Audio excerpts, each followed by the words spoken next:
beaucoup pour la famille. Pourquoi ici en Europe, contrairement en Afrique, c'est les femmes qui aiment mettre fin à la relation. Et aussi, la majorité du temps, elles n'ont pas peur de perdre leur partenaire, les hommes.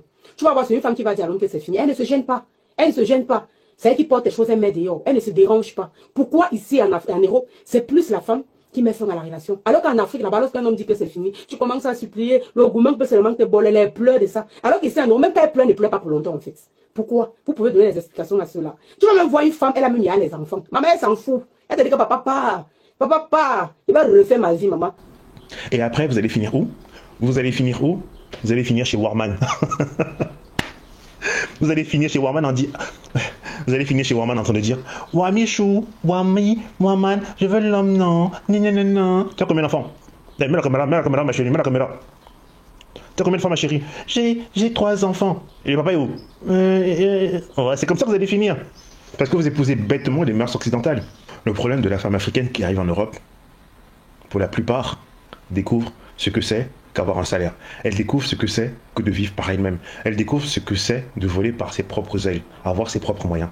Et ce changement-là, il n'est pas propice pour tout le monde. Parce que la plupart épousent bêtement les mœurs occidentales. Parce que dans cette liberté financière-là, elles ne trouvent plus la place de l'homme parce qu'elles suivent bêtement les standards occidentaux.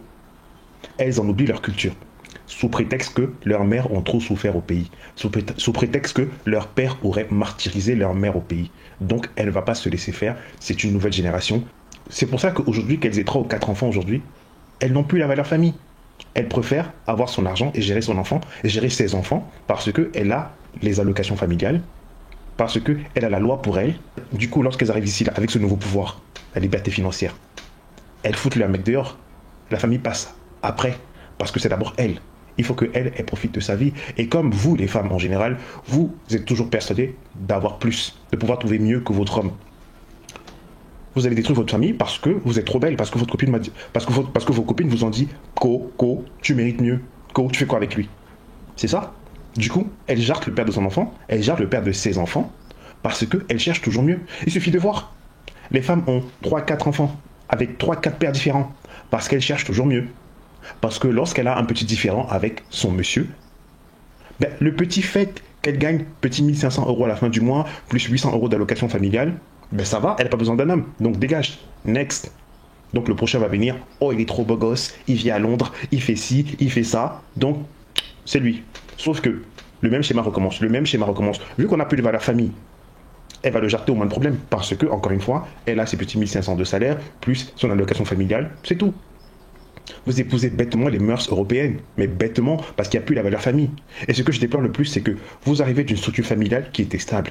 Il y avait le papa et la maman, t'as grandi là-dedans. Mais toi, à ton tour, comme tu veux pas souffrir comme ta mère, d'après vous, il faut pas que tu te laisses faire. Il faut pas qu'un homme te commande, parce que ta mère a trop souffert. Du coup, la famille, tu t'en bats les couilles. Donc, tu vas changer de papa, changer de mari. Tes enfants ont une éducation éclatée parce que tu ne t'en sors pas. Tu ne contrôles pas l'éducation de tes enfants.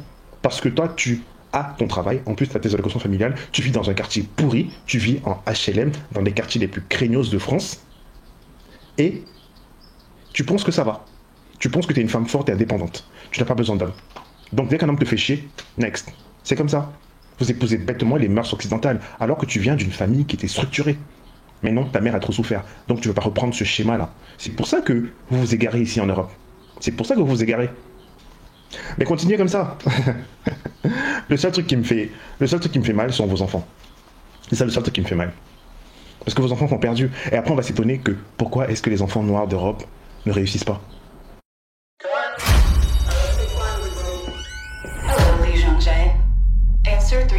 Vos enfants sont perdus. Et après on va s'étonner que pourquoi est-ce que les enfants noirs d'Europe ne réussissent pas. Ils n'ont pas de structure familiale. Ils ne l'ont pas. Encore, peut-être, les Westaf, ceux qui sont musulmans, eux encore, ils essaient de garder la structure. Mais leur problème à eux, c'est que parfois, ils sont analphabètes. Parfois, les parents ne parlent pas français. Donc du coup, les enfants sont un peu laissés... voilà. Bref, je m'écarte du sujet. Force à tout le monde. Voilà, bonjour. Donc, vous avez bien entendu le sujet sur lequel ils sont en train de débattre, que j'ai trouvé très intéressant. La façon dont ils l'ont exposé, spécialement quand la dame, elle a dit les femmes d'Afrique, quand il y a séparation, c'est elle qui supplie l'homme. Ce sont des points clés vraiment qui affectent aujourd'hui notre société, surtout pour nous qui vivons en Europe. Effectivement, quand on était en Afrique, on voyait comment les mamans, les tantes pleuraient quand on les chassait du mariage, quand l'homme ne voulait plus, c'était la supplication. Alors, est-ce que c'était seulement la supplication financière parce qu'elle n'avait pas de salaire ou c'était aussi parce qu'elle tenait aux mœurs, parce qu'elles tenaient à l'éducation de leurs enfants, parce qu'elles étudiaient l'avenir? Est-ce qu'elles étaient prévoyantes par rapport à leurs enfants, au lendemain de leurs enfants? Ou c'était juste parce qu'elle n'avait pas d'argent? C'est un point très fort qu'elle a relevé, parce qu'effectivement, aujourd'hui, en Europe en général, les femmes sont devenues indépendantes financièrement. Et cette indépendance a carrément changé nos mœurs. On ne voit plus la vie de la même façon. C'est vrai qu'en Afrique, il y a beaucoup de gens qui s'étaient mariés parce qu'on leur avait imposé, parce qu'on leur avait pas laissé le choix. Elles s'étaient mariées à des hommes qu'elles n'aimaient pas. Déjà, bof. Dans certains pays, même, tu n'as pas le droit d'aimer, tu subis seulement. On te donne un mari, on décide que ça, c'est le mari, c'est l'homme de ta vie, c'est ton cousin, il sera ton mari. Ça, c'est un autre cas. Mais il y a aussi beaucoup de pays dans lesquels les gens se sont mariés par choix. Alors, par choix financier, la plupart du temps, parce qu'en Afrique, avant de te marier, on demande qu'est-ce qu'il fait. On veut savoir déjà combien il gagne, est-ce qu'il est capable, est-ce qu'il aura l'argent, est-ce qu'il va s'en sortir. Donc, toutes ces femmes qui sont allées dans les mariages pour des différentes raisons, avaient tendance à espérer que l'homme sera plus riche et plus puissant qu'elle. Alors, un homme puissant, on ne le quitte pas. On ne reste pas avec lui parce qu'il est bien, parce qu'il nous respecte, parce qu'il nous a fait des enfants. Non, on reste avec lui aussi parce qu'il a de l'argent. Alors, ces mamans qui pleuraient, ces mamans qui ne voulaient pas partir, ces mamans qu'on battait, ces mamans qu'on trompait, ces mamans desquelles les papas prenaient des 3, 4e, 5e femmes, des rivales par-ci, par-là dans toute la ville. Est-ce qu'elles ne partaient pas seulement à cause de l'argent ou c'était aussi à cause des valeurs? À cause des valeurs. Parce qu'elles voulaient un avenir meilleur pour leurs enfants. Elles tenaient à l'éducation. Elles savaient que si elles partaient, les enfants allaient être perdus. Moi, je pense que il y avait de la sagesse dans ce comportement-là. Même si ce n'est pas un comportement louable, aujourd'hui, avec l'évolution, de dire que non, tu vas rester là, ils te traitent comme n'importe quoi et tout ça. Oui, c'est l'émancipation, c'est l'évolution, l'indépendance financière surtout qui a pris le dessus pour nous pousser à dire ça. Aujourd'hui, les femmes très indépendantes en Europe que nous sommes, avec des salaires, bon, le monsieur, il a dit 1500, mais beaucoup de femmes ne touchent pas 1500, elles touchent beaucoup plus. Ça dépend du métier dans lequel tu as décidé d'évoluer. Il y a des femmes qui gagnent beaucoup d'argent ici en Europe. Alors, dans certains pays, que tu sois riche ou pas, tu auras des allocations familiales, surtout ce qui revient aux enfants. Ça dépend maintenant de comment le pays est organisé. Ce n'est pas toujours parce que tu ne travailles pas. Ça dépend vraiment d'où tu vis. On en est toute consciente. Et on sait aussi qu'à l'Occident, en général, quand il y a séparation, c'est toujours dans l'avantage de la femme parce que la femme est l'être le plus fragile du couple. C'est la femme qui prend toujours un peu plus d'avantages, si on va les appeler avantages, en termes financiers. Parce que la plupart des temps, on estime que la femme est plus responsable, a plus de temps, a un travail assez équilibré pour s'occuper des enfants, même s'il arrive que certains hommes gardent les enfants. Donc, est-ce que ces femmes qui sont aujourd'hui femmes seules, si elles étaient en Afrique, est-ce qu'elles auraient été femmes seules? Est-ce que vous êtes déjà interrogé, vous avez déjà posé la question? Parce que c'est vrai qu'en Afrique, la plupart d'enfants grandissent dans des maisons où il y a un papa et une maman. Même si le papa est polygame, même si sa maman elle est la 3e femme du papa, ces enfants-là grandissent avec leur papa, chez leur maman 3e femme, 4e femme. Parce que ce sont des papas qui ont instauré ça. Il sait que j'ai 3 femmes, il va éduquer les enfants des 3 femmes dans les 3 maisons. En Afrique, c'est difficile de rencontrer des enfants qui ne connaissent pas leur papa. C'est très rare. En général, 80% de la population, les femmes, leurs enfants savent que mon papa, il habite là-bas, ça c'est mon papa. Les enfants, ça donne un équilibre mental et une confiance en soi aux enfants. Alors, ces femmes-là, qui ne partaient pas en Afrique, pensaient aussi à ça. C'est qu'aujourd'hui, en Europe, on ne pense plus à ça. Pourquoi? Parce qu'on a mis l'argent avant tout, effectivement. Je gagne assez. Mais gagner assez, ça ne veut pas dire que ça donne l'éducation. Gagner assez ne dit pas que ça donne l'équilibre dans le mental de ton enfant. Être capable financièrement, ça ne comble pas le vide d'un homme dans la vie de tes enfants. C'est pour ça qu'effectivement, aujourd'hui, beaucoup d'enfants sont des enfants des rues. En Europe, beaucoup d'enfants sont des délinquants, sont des vendeurs de poudre, ils traînent dans les quartiers. Ce n'est pas parce que la maman n'a pas de moyens financiers. C'est parce qu'elle n'a pas su les encadrer toute seule. Déjà parce qu'elle travaille, elle n'est pas là. Quand elle revient, elle doit s'occuper de la maison et des enfants. Et si par malheur, elle tombe sur des enfants qui ne l'écoutent pas, ben ces enfants-là, automatiquement, ils sont ratés parce qu'il n'y a pas d'autorité masculine. On ne va pas se cacher. Un homme qui soit gigolo, qui soit paresseux, qui soit bête à ton goût, dans la maison, devant un enfant, l'enfant sent l'autorité parentale du papa. Il sent l'autorité masculine. C'est toi, l'adulte, la maman, qui sait que ce monsieur est bête. Ce monsieur n'est pas intelligent. Mais les enfants ne pensent jamais que leur papa n'est pas intelligent. Les enfants, quand ils voient un papa avec des poils, et quand le papa porte les shorts, ils sentent les muscles, ils voient les mollets, ils sentent la voix du papa, ils voient la barbe. Ils voient que c'est un papa, c'est un monsieur. C'est toi qui causes avec lui en tant qu'adulte et qui sait que ces messieurs ici, il ne fout rien dans la vie, c'est mon gigolo, ou il est je ne sais pas quoi là. Les enfants ne voient pas les maris que vous prenez ou leur papa comme vous les voyez. Je l'avais aimé pour les papiers. Ça, c'est ton problème. L'enfant, quand il le voit papa dans la maison. Alors, un enfant qui grandit avec un déséquilibre, il ne sait pas s'identifier. Il n'a pas de modèle. Que ce soit une fille, que ce soit un garçon, dans la maison, ces enfants-là grandissent avec un déséquilibre, avec un manque. Il faut vraiment qu'ils soient des enfants dociles pour qu'ils réussissent dans la vie. Il faut vraiment que ce soit des enfants qui t'écoutent. Parce que tes enfants t'écoutent, ça ne veut pas dire que tu les éduques bien. Non. Il y a des enfants qui n'écoutent pas. Même quand tu veux bien les éduquer, tu as des bonnes mœurs, tu as des valeurs, tu pries, je ne sais pas quoi, tu les amènes à l'église. Il y a des enfants qui naissent têtus. Il y a des enfants qu'il fallait un homme pour qu'on les brise. Parce qu'il y a des enfants qui sont dans la maison, il y a le papa, il est quand même têtu. Il n'écoute pas.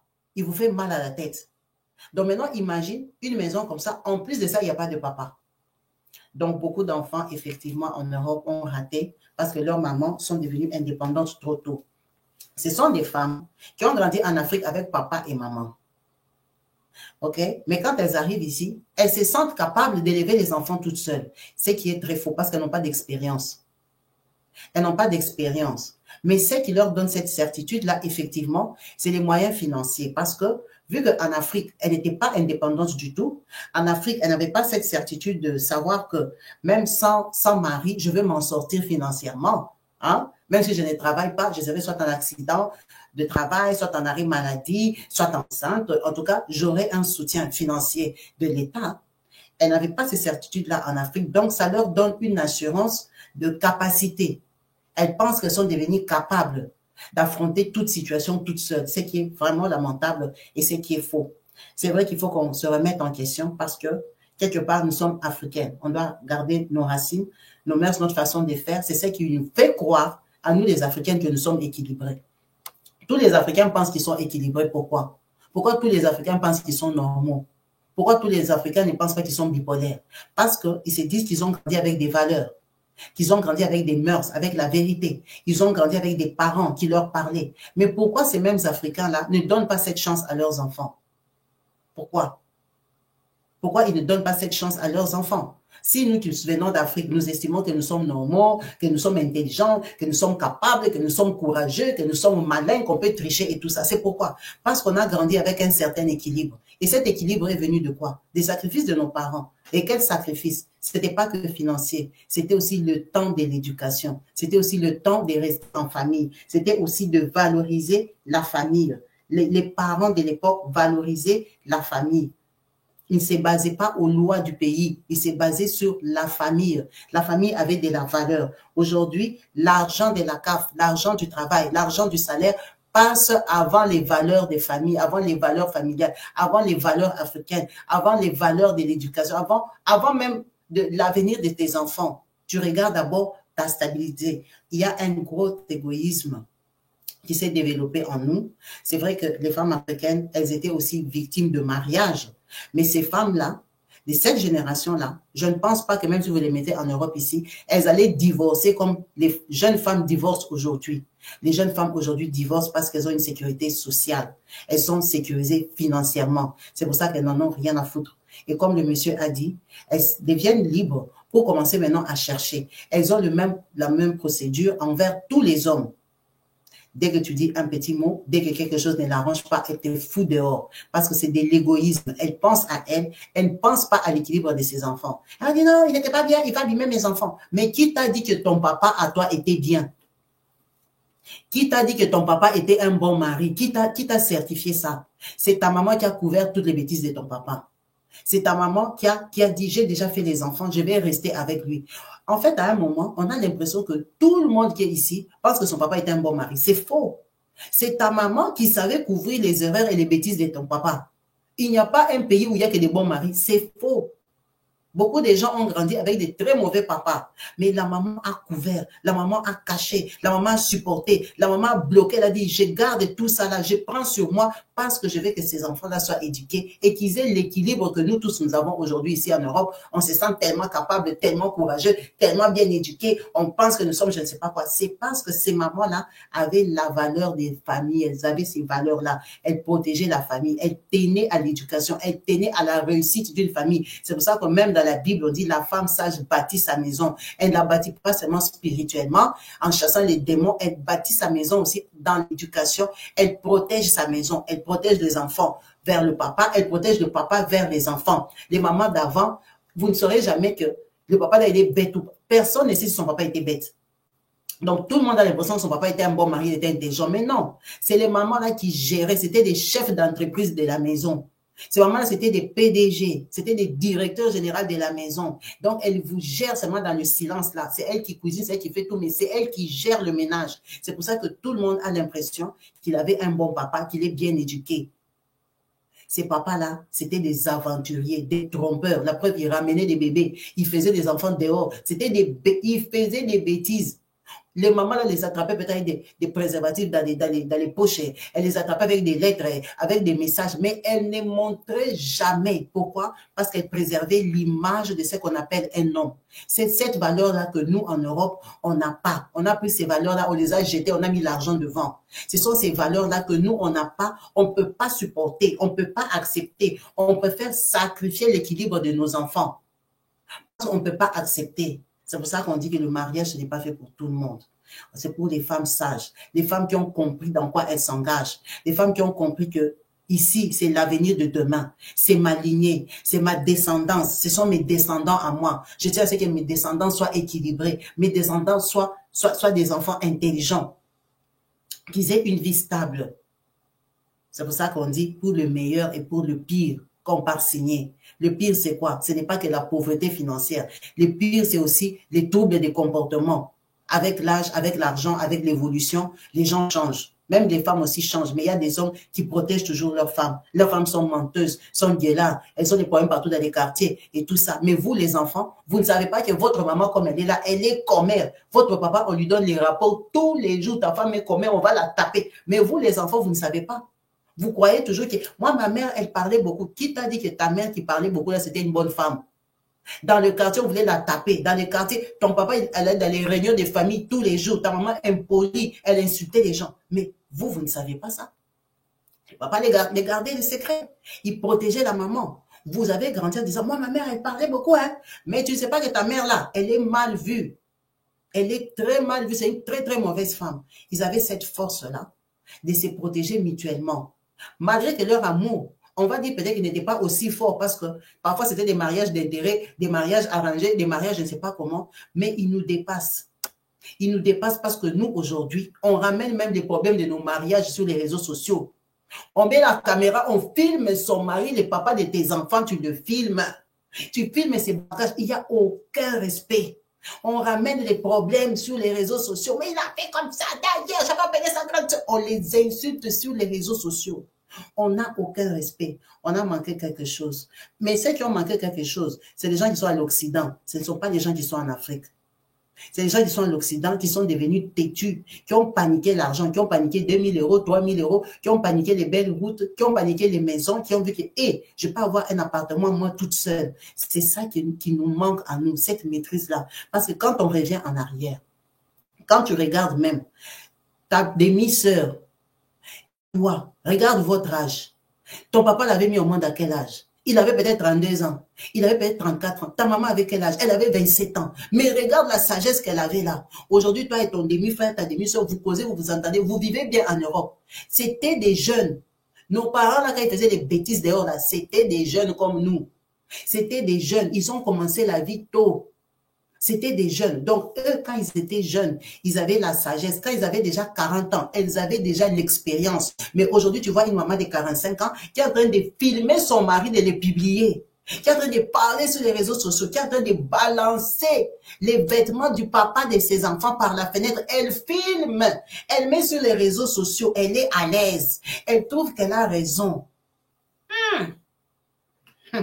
L'émission est terminée. Merci beaucoup à vous tous qui n'avez pas hésité à la suivre. N'hésitez pas à laisser en commentaire ce que vous pensez et ce que vous en déduisez. Sur ce, je vous dis à la prochaine. Peace and love chez vous. Bye. Je t'aime, Seigneur. Je t'aime, Seigneur, car tu es tout pour moi. Dans ma vie ce jour, Père, je ne compte que sur toi, car dans le temps difficile que j'ai traversé, tu es le seul qui m'a montré le vrai amour. Tu m'as tendu la main, non seulement pour me relever, mais surtout pour m'élever. Devant ceux qui m'avaient condamné, tu m'as tendu la main pour me transformer, me façonner et me rendre quelqu'un de meilleur à ton goût. Je t'aime, Seigneur. Je t'aime, Seigneur, car tu es tout pour moi. Dans ma vie ce jour, Père, je ne compte que sur toi, car dans le temps difficile que j'ai traversé, tu es le seul qui m'a montré le vrai amour. Je t'aime, Seigneur. Je t'aime, Seigneur. Je t'aime, Seigneur, car tu es tout pour moi. Dans ma vie ce jour, Père, je ne compte que sur toi, car dans le temps difficile que j'ai traversé, tu es le seul qui m'a montré le vrai amour. Tu m'as tendu la main, non seulement pour me relever, mais surtout pour m'élever. Devant ceux qui m'avaient condamné, tu m'as tendu la main pour me transformer, me façonner et me rendre quelqu'un de meilleur à ton goût. Je t'aime, Seigneur.